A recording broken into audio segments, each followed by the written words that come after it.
Hello there. So you want to know how you can simply go ahead and cancel Evernote Premium or personal plan?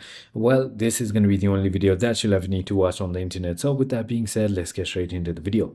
To cancel your Evernote Premium or personal plan, you must use the platform where you initially subscribed. So whether it is Evernote website, Apple app, store, or Google Play, the cancellation process stops the auto renewal and your premium features will remain active until the end of your current billing.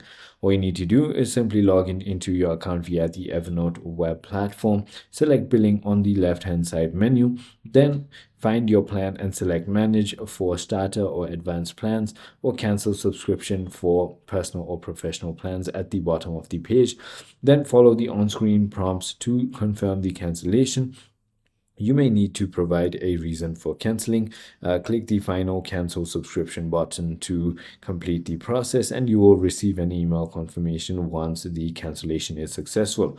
It is as simple as that. I hope this video was helpful to you. If it was, hit that like button, and I'll see you on the next one.